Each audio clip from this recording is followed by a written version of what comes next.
97% Muslims. So whilst Islamic banking has moved, there is definitely a success story to be told over here.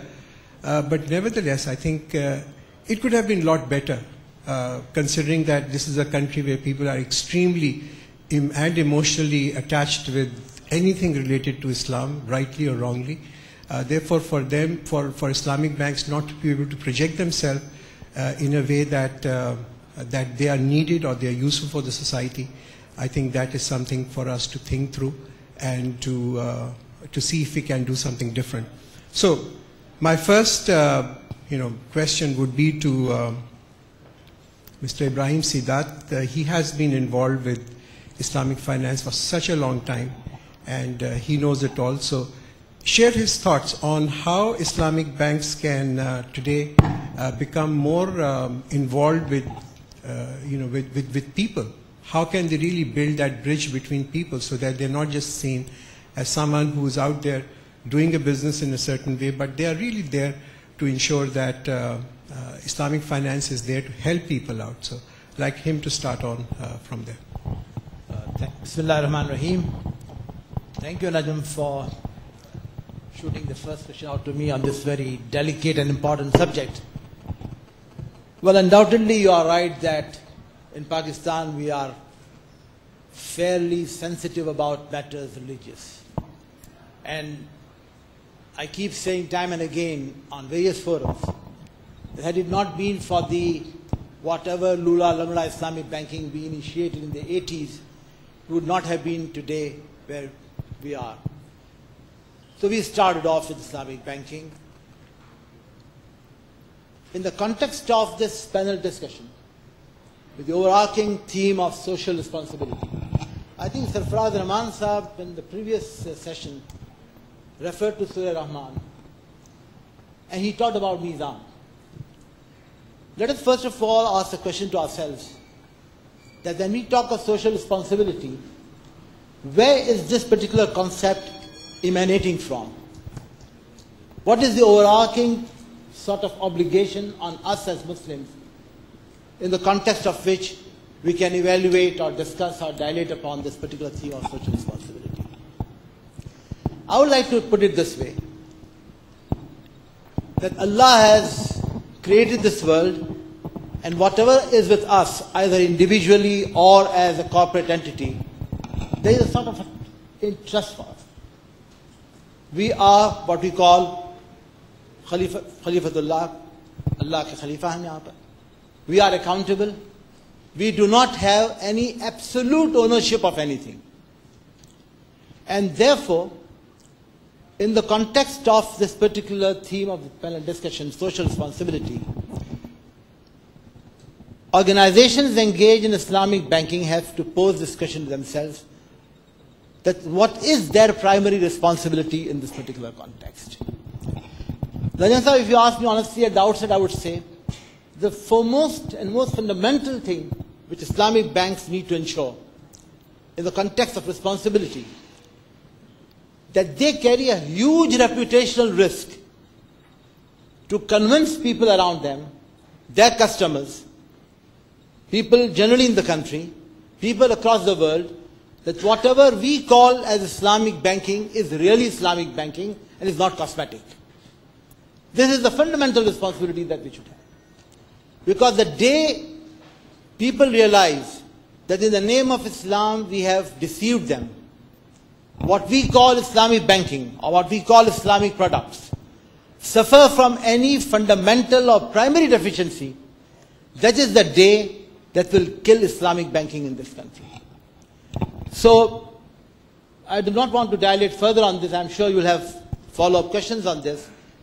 But to my mind, the most fundamental responsibility on the part of Islamic financial institutions as such is that they need to convince, demonstrate by action and deeds that what they are doing in terms of Islamic banking is really Islamic in content, Islamic in form, and Islamic in substance.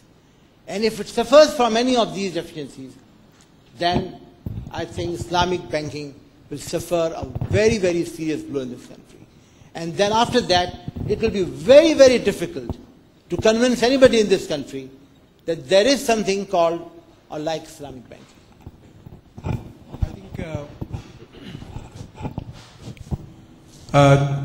think, thank you very much, Ibrahim Sidat. I think that's a very thought-provoking thing to talk about, that are you really Islamic or not? Is Islamic banking just a packaging with a product which is the same as the conventional bank, or is it really different?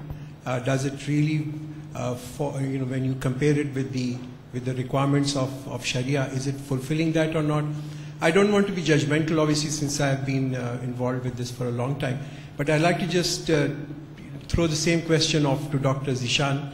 Dr. Zishan Ahmed, he's a Director of Accounting and Finance Program at LUMS.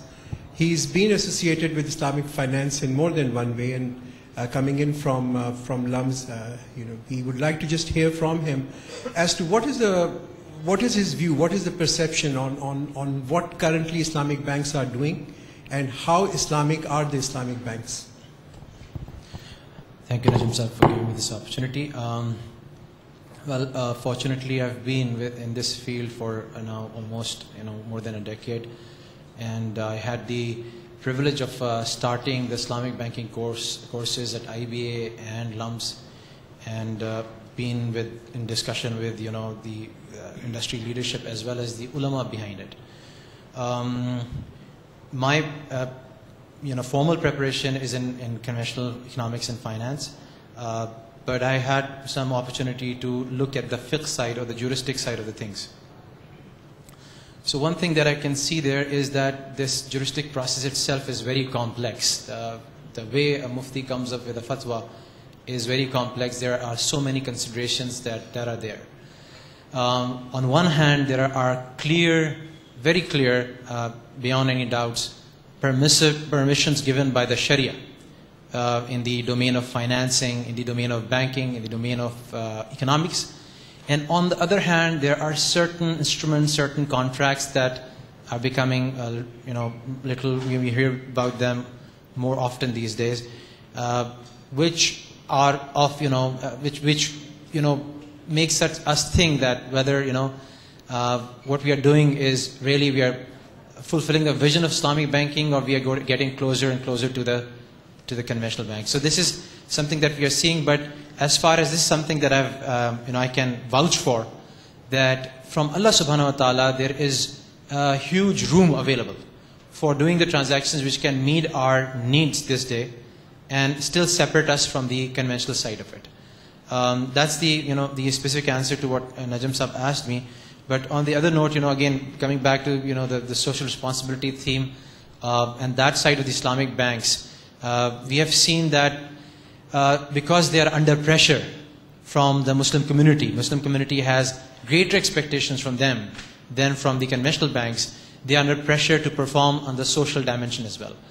And if I can break the shackles here and I can talk about the social responsibility in more general sense, Najim Sahib, if you would allow me, I would like to ask Ibrahim Sahib and Najim Sahib and also myself, that what are the basic, does our Sharia itself, it's not just about Islamic financial institutions, but about any corporation, about any firm, does it impose some kind of social responsibility on these firms?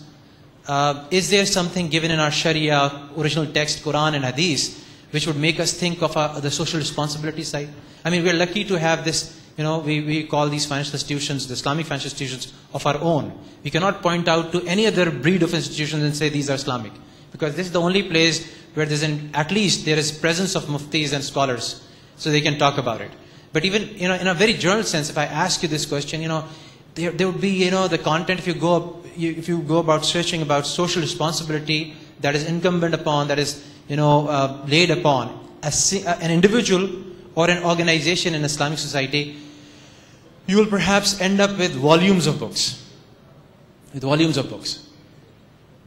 I'm referring to, if you pick up ask about the social responsibility, the rights that we have to fulfill towards the stakeholders around us.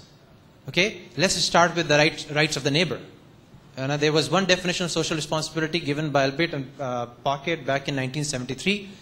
They came up with the definition that this is about good neighborliness. This is about